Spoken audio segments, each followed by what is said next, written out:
तो जेजे के चैप्टर 258 के स्पॉयलर्स आ चुके हैं और इस चैप्टर में सुकुना काफी दमदार दिखाया जाएगा। और गाइस इस चैप्टर में सुकुना अपने डोमेन एक्सपेंशन का इस्तेमाल करेगा और शिबुया में आपने देखा था जो सुकुना ने जोगो के अगेंस्ट यूज की थी अपनी फायर पावर, उसका भी यूज करेगा इस चैप्टर में। तो देखते रहिए। तो गाइस पिछले चैप्टर में हमने देखा था कि यूजी ने सुकुना को ब्लैक प्लस मार के उसका कुत्ता पड़ दिया था। इस वाली वीडियो में डिटेल में एक्सप्लेन है। तो चैप्टर की शुरुआत होती है, नरेटर हमें एक्सप्लेन कर रहा होता है कि सुकुना की रिवर्स कस्ट टेक्निक वापस नहीं आ रही। वहीं जब गोजो ब्लैक प्लस यूज करता है तो उसकी रिवर्स कस्ट टेक्निक वापस आ जाती है। लेकिन सुकुना की रिवर्स कस्ट टेक्निक इसलिए वापस नहीं आ रही क्योंकि यूजी ने भर भर के उस पे जो 7 ब्लैक प्लस बरसाए है ना, यूजी ने अपने पंचेस से जो सुकुना की सोल को सेव किया है ना, उसकी वजह से उसकी रिवर्स कस्ट टेक्निक वापस नहीं आ रही। और यहाँ पर यूजी जो पंचेस मार रहा है वो सुकुना की सोल को मार रहा है, ना कि मेगुमी की सोल को। मतलब यूजी अभी भी मेगुमी को बचाना चाहता है। और इसके तुरंत बाद सुकुना अपना डोमेन एक्सपेंशन यूज करता है, मेलेब्रेंट श्राइन। लेकिन एक सेकेंड,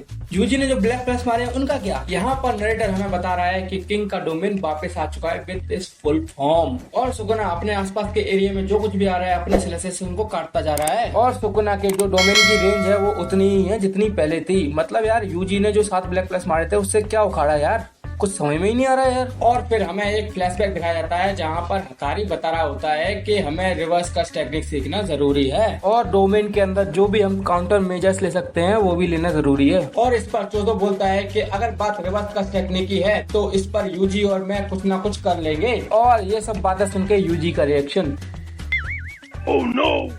यहाँ पर जितने भी यूजर्स हैं रिवर्स कस्ट टेक्निक के वो सब मौजूद हैं। और इस पर चोदो बोलता है कि जब भी कोई बंदा रिवर्स कस्ट टेक्निक का यूज करके अपनी बॉडी के कोई भी पार्ट को रीजनरेट करता है तो उसमें ब्लड लगता है। और ब्लड की कमी कैसे पूरी करते हो तुम लोग? और यूटा और हकारी पर इस चीज का कोई आंसर नहीं है। बट शोको बोलती है कि वो अपनी कस्ट एनर्जी को ब्लड में कन्वर्ट कर लेती है। और यहाँ पर हकारी बोलता है कि जब मैं रिवर्स कस्ट टेक्निक यूज करके अपना कोई भी बॉडी पार्ट रीजनरेट करता हूँ तो वो ऑटोमेटिक हो जाता है। और इस पर यूटा बोलता है हाँ मैं भी ऐसे ही करता हूँ लेकिन मुझे इसके बारे में कुछ ज्यादा पता नहीं है। लेकिन यहाँ पर चोजो बोलता है कि उसकी बॉडी स्पेशल है। यहाँ पर चोजो की बॉडी उसको अलाउ करती है कि वो उसकी कस्ट एनर्जी को ब्लड में कन्वर्ट कर दे। तो जब ब्लड की कमी पड़ेगी ही नहीं तो बॉडी का कोई भी पार्ट रीजनरेट आसानी से हो जाएगा। और यहाँ पर चोजो बताता है कि अगर यूजी अपने बचे हुए भाइयों को कंज्यूम कर ले तो उसकी कस्ट एनर्जी बढ़ जाएगी और उसको अलाउ करेगी कि जब भी यूजी को ब्लड की जरूरत हो तो वो अपनी कस्ट एनर्जी को ब्लड में कन्वर्ट कर सके। मतलब यहाँ पर जो चोजो कर सकता है वो यूजी भी कर सकता है। और इस पर चोजो बोलता है कि हाँ मैं मानता हूँ कि रिवर्स कस्ट टेक्निक यूज करने में काफी ज्यादा कस्ट एनर्जी लगती है लेकिन यूजी और मैं मिलकर कर लेंगे क्योंकि उनकी बॉडी स्पेशल है। और फिर चोजो बोलता है यूजी से कि किसी ऐसे बंदे के साथ पेयर कर ले जो रिवर्स कस्ट टेक्निक यूज कर सकता हो जब वो बॉडी स्वैपिंग की ट्रेनिंग करेंगे। और यूजी यहाँ पर कंफ्यूज हो चुका है लेकिन यूई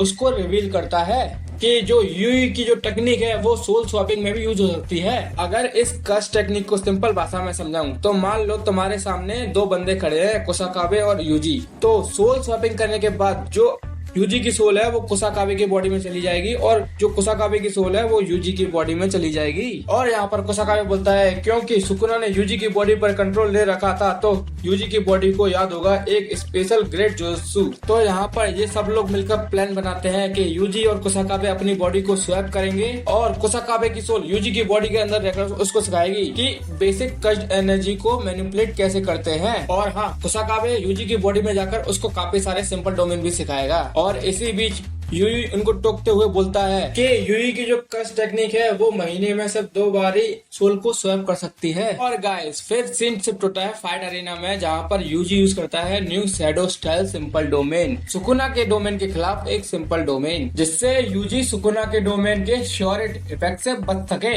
और यहाँ यूजी नोटिस करता है कि सुकुना के डोमेन में अभी भी कुछ लूप होल्स हैं। और गाइस फिर नरेटर हमें बताता है कि सुकुना अपने डोमेन को काफी लंबे टाइम तक यूज नहीं कर सकता और सुकुना अपने डोमेन के अंदर माकी को सेंस भी नहीं कर सकता है क्योंकि माकी के पास 0 एनर्जी है। और नेटर बताता है कि सुकुना का जो डोमेन है वो सिर्फ 99 सेकंड के लिए ही टिक सकता है। और फिर इनो, चोजो, यूजी और माकी सब तैयार हो जाते हैं सुकुना से लड़ने के लिए। इसका मतलब समझे, माकी बिल्कुल ठीक है, जो सुकुना ने ब्लैक प्लस मारे थे माकी को उससे माकी को घंटा कुछ नहीं हुआ। और फिर यूजी के जो सिंपल डोमेन है उसमें थोड़ा सा क्रैक आ जाता है जिससे यूजी को काफी सारे स्लैशेस लगने लगते हैं और इन्हीं स्लैशेस स्लेसेस से यूजी का जो लेफ्ट लेग है वो भी कट जाता है, लेकिन यूजी को कुछ नहीं होता और यूजी नोटिस करता है कि अब स्लेसेस आना बंद हो चुके हैं और फिर यूजी सोचता है कि हम लोग बच गए, लेकिन फिर वही यूजी देखता है कि सुकुना अपनी फ्लेम्स का अटैक करने वाला है और गाइस ये दूसरी बार है कि सुकुना अपनी फ्लेम्स का अटैक यूज करने वाला है और चैप्टर के लास्ट में नरेटर कमेंट करता है कि इस फ्लेम से किसी न किसी की मौत तो होगी ही। हाँ भाई गेगे मार दे यूजी को भी, तेरी दोस्ती तो सिर्फ सुकुना से है ना, बाकी सब तो एरे गहरे हैं। तो अगले हफ्ते एक ब्रेक है, तो यार